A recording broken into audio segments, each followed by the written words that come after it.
All right, let's see what this Zuma mission that they were talking about today is about. First off, it's the big penis. So y'all gotta watch them in their missiles, man. It's a lot of phallic symbols in some of their designs, and it's like that's not stuff. Look how fake this stuff is. It's already looking hella fake. You know what I'm saying? Already looking very fake. Space X, January 7th. All right. Big penis, it's a dildo. 2018 at about 7:46 p.m. local time at the launch site, or almost 1 a.m. Universal Coordinated Time on January 8th. You are looking at a live view of the Falcon 9 rocket as it awaits liftoff from the space launch pad approximately 14 minutes from now. Welcome to today's live webcast of the Zuma mission from Launch Complex 40 at Cape Canaveral Air Force Station. My name is Brian Malstead, and I'm a software engineer here at the headquarters in Hawthorne, California. He looks high. Today's primary mission is Zuma, a payload built by Northrop Grumman. And per our customer's request, we will conclude coverage of the primary mission just following separation of the payload fairing. However, we will also show secondary mission coverage as we attempt to land and recover another first stage back at Landing Zone 1. Look, he said it like an actor. Like, even if this is your job, you're not going to read it like that. You read it like a professional actor compared to like a regular programmer. Like a person. Like if I read it, that's not how I was saying. You got to start understanding how people really act and then how like actors act. But people watch so much TV and pay so much attention to reality TV that's not real. Calendar year. Then when they see stuff on news things, they're not recognizing that that's not how SpaceX has ever done in a single calendar year. Now, Zuma was originally slated to launch from 39A a few miles north, but that pad is currently undergoing preparation for the launch of Falcon Heavy. So we moved Zuma a few miles south to Slick 40, Space Launch Complex 40. Having these two operational launch sites on the East Coast with enough commonality for swaps like this is very beneficial. Now, it is important to remember that Slick 40 was designed long before the days that Falcon ever first flew. So over the past year, we have not only rebuilt Slick 40, but we have customized it for SpaceX purposes. This includes upgrading it to reinforce its structures, improve ground-side systems, and just in general, make it so that it can replicate the operations that are occurring up north at 39A. Now, together with 39A and 40 and Vandenberg on the West Coast, SpaceX now has 3 operational launch sites across the country. Now, having more launch sites means more opportunity for launching, which in general is beneficial because it increases our chances of higher launch cadence. Higher launch what? So, what do you mean higher launch? Like, how high have you not gone if you're still, because you get a chance to launch more rockets, if you still haven't gone like to space, maybe? Like, what's higher launches? If you guys are going to space, like it's called SpaceX, or all this other stuff that's going on, like going to the moon. Now, Zuma, the payload, was mated to Falcon 9, the launch vehicle, some time ago, and all of those pre-launch integrations occurred in the hangar, which is just adjacent to the pad that you see on screen. All of this integration happens while the vehicle is horizontal and while it's mated to that transporter or erector, or as you might hear us call it, the strong back. Of course it's an erector. And that is done horizontally so that we have ease of access, so that we can work on the vehicle without having to go up very high. Now, once it's ready to roll out, as we call it, the transporter erector lives up to its name and transports the vehicle out to the pad and erects it into the final configuration that you see on your screen right then. Now, once we're vertical, we're over 20 stories tall.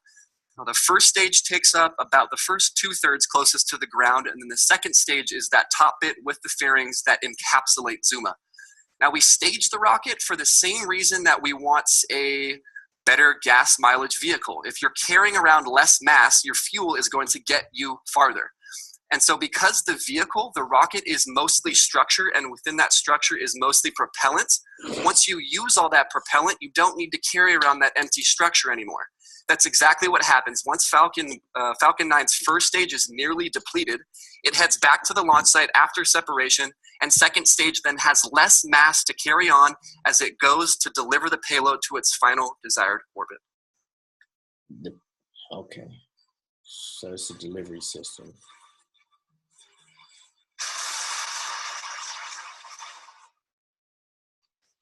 To where?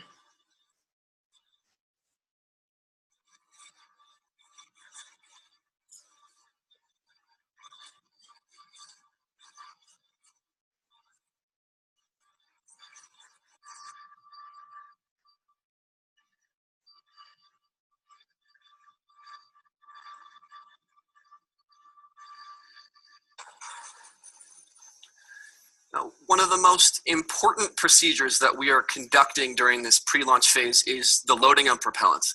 And we say propellants, we actually mean fuel and oxidizer, two critical components that are required for combustion. Now, fuel, as you've heard us say before, for the vehicle is RP1 or rocket propellant 1. What's up, man? We're not gonna start this joint, man. Kerosene. The oxidizer is oxygen itself, and oxygen is typically at a gas phase when it's under standard atmosphere. First and then second stage structure, from tracking systems to clearing airspace, naval space, and ground space. They have given us the thumbs up, and the range is green for this Zuma launch. Weather is not under our control, but let's see what he's really saying, because the last time they did something, they didn't. The range is responsible for all sorts of ground infrastructure, from tracking systems to clearing airspace, naval space, and ground space. They have given us the thumbs up, and the range is green for this Zuma launch. Weather is not under our control, but all of the inclement conditions that Florida sometimes provides are not present right now. We don't have any upper altitude winds, no rain, and no lightning threats. So Florida's weather is green. So vehicle, range, and weather are all good to go for launch today. Now, today is a 2-hour launch window. So should anything arise, we will resort to our backup launch window, which is tomorrow at approximately the same time.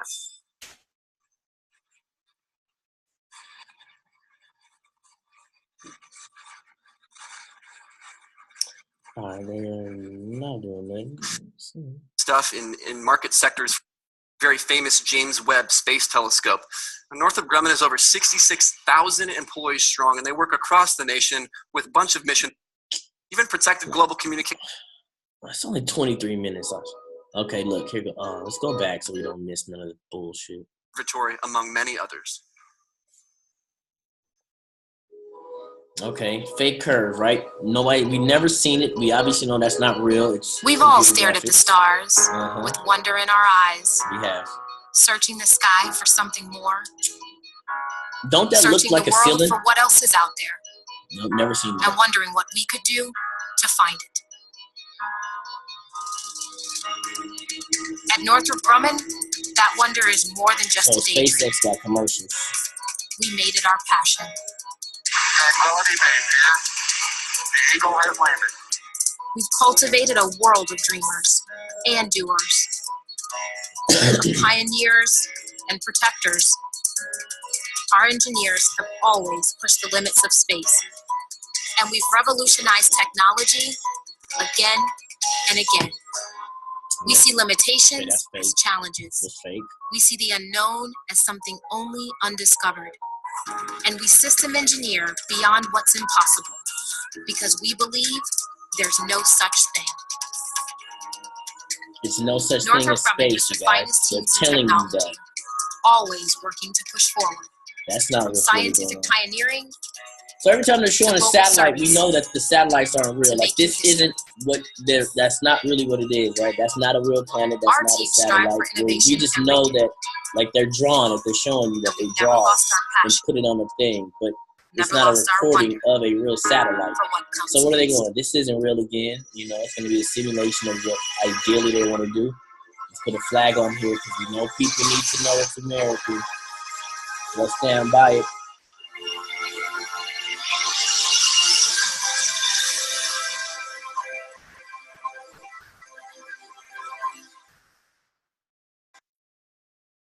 In these final moments before liftoff, the vehicle is undergoing something that we call engine chill.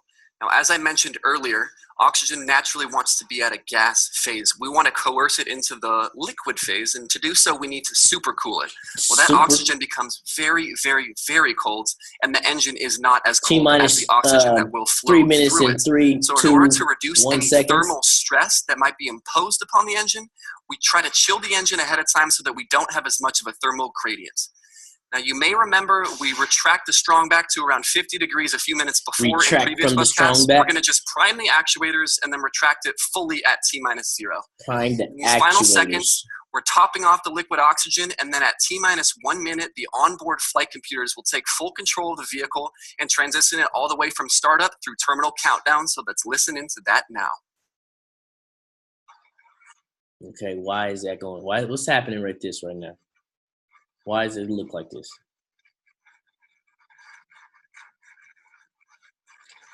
Too much money for bad quality stuff.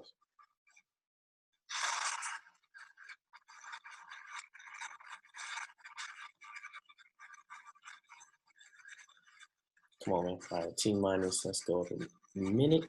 Stage 2 locks to close off for flight. Shut up. Hurry up. Well, let's go T-. All right. Let's go. 20 seconds left, baby. T-. Expressive to flight. T-minus 15 seconds. Stand by for terminal count. 10, 9, 8, 7, 6, 5, 4, 3, 2, 1. Ignition. Liftoff.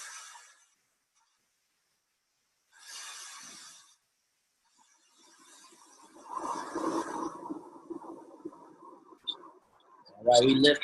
Really? Just don't. Don't look real, man. Ew.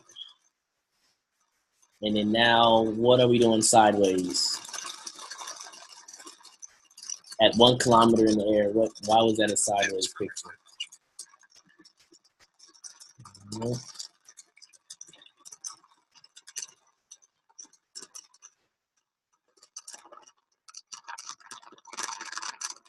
Now they're doing Power and telemetry nominal. 800 And you see on your kilometers screen, we per have had hour. successful liftoff of Falcon 9 carrying Zuma. Kilometers. We have cleared the tower, so we're now coming up on Looking 2 events that sideways. is going supersonic and max Q. Now, maximum aerodynamic pressure is when we are at the point of maximum stress on the vehicle. From that point on, we're going through thinner and thinner atmosphere, so stress will continually decrease. So at And this we've just low passed altitude, max Q. So again, that means it's that as going we ascend sideways higher already. and higher, the atmosphere is thinner, and we do not need to have as much stress on the vehicle. Now, we're going to go through 4 events here in rapid succession, and those are in order: MECO, stage separation, SES-1, and the boost backburn. Now, MECO stands for main engine cutoff. That's when the first stage stops firing. There follows stage separation, when first and second stage depart from each other. SES-1 is the 3rd event. That stands for second engine start. That's when second stage begins firing. And then the 4th event in that sequence is the boost backburn. That's when first stage begins firing again to start its trajectory back to landing zone 1. Now, that sequence will occur at about 15 seconds in duration, starting about 15 seconds from now. 4,000 kilometers an hour. Which is like this is RC on countdown. Please, relinquish control of the camera, please. 6 times faster than we be going. Yeah. Roger.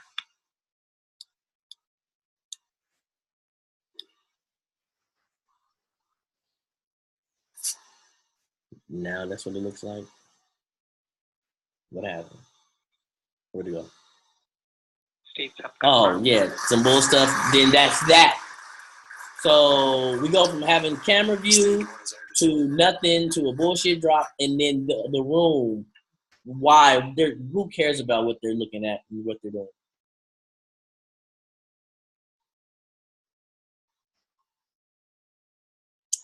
And then that's it. And now we're back to what are we supposed to do? What are we supposed to do with this view of the blue? Because it's what, hypercool oxygen thruster. What are we supposed to do with this view? Successful confirmation of, again, MECO, stage separation, second engine start, and the boost backburn. Where's the lights from Earth? Fairing separation. That should occur any second now. We're not going to show video coverage of it, but we will confirm that the fairings have separated, meaning that Zuma and second stage are the only vehicles continuing on to their final orbit. Final orbit to where? Stage 1, like boost back shutdown.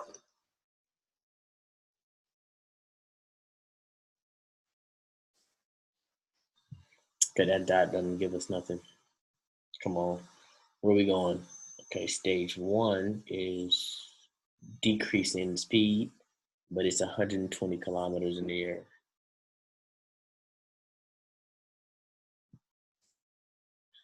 We got a black screen of night.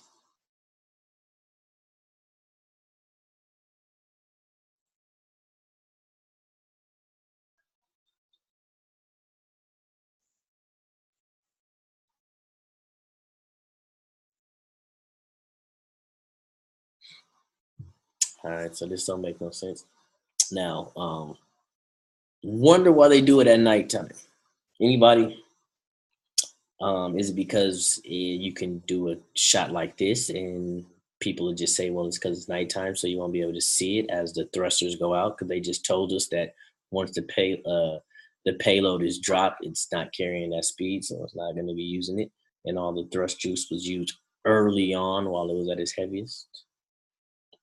Well, you're not going to see like the rocket at nighttime. That is going so fast and it's so high. And obviously, if it's that high, it's also far. So.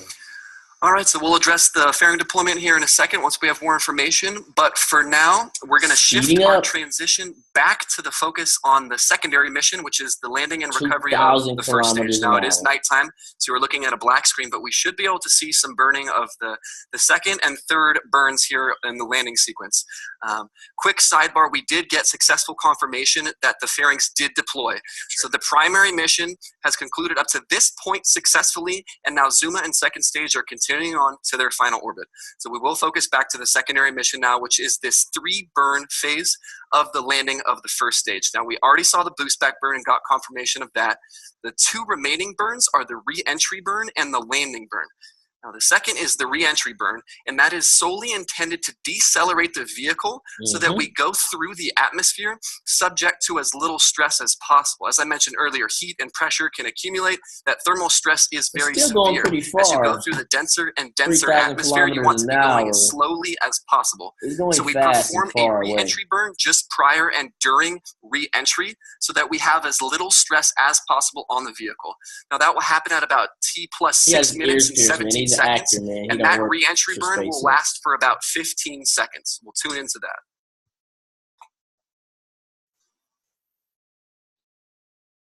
Stage 1 entry burn has started. And now back to this. How? Right? Flaps out, blue flame, fire. Almost really looks more like black and white. And stage 1 entry burn shut down.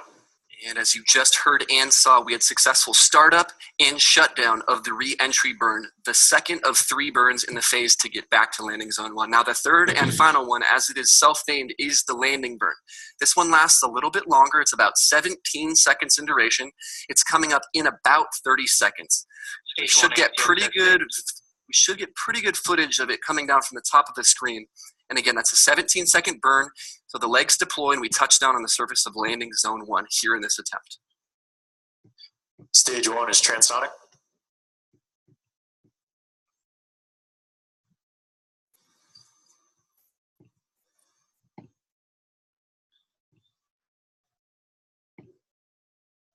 Still ain't seeing nothing.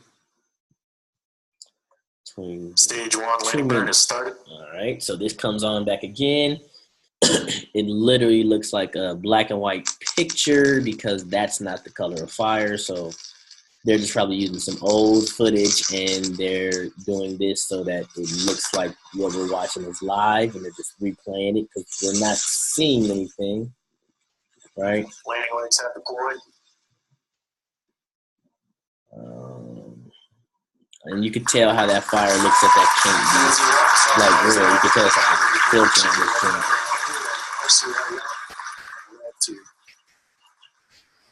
So we don't get to see the rocket land. Has landed. Now, it lands at nighttime. Great ocular reflection as the heat and the light from the engine reflected off of landing zone 1, so you could see it as it deployed its legs and touched down.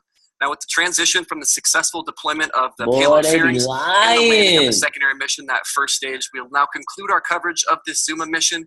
We'd like to thank our customer, Northrop Grumman. We'd like to thank the United States Air Force and the Cape Canaveral Air Force Station Range for all of their support in every single mission.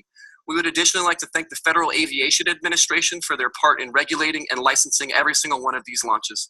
We would also like to thank you, the viewer, for tuning in as always. If you are interested in learning more about what we do here, please visit our website, like, this is just like you're not working doing work on a rocket. They got you reading. Please look for updates on all of our social media channels. We're going to post updates regarding the shout upcoming outs, missions. Thanks again for joining us. Reading We'll these credits. If you weren't it, you know what I'm saying? Like, that's what you do. Weak. We ain't gonna watch that joint. Stop the share. Stop.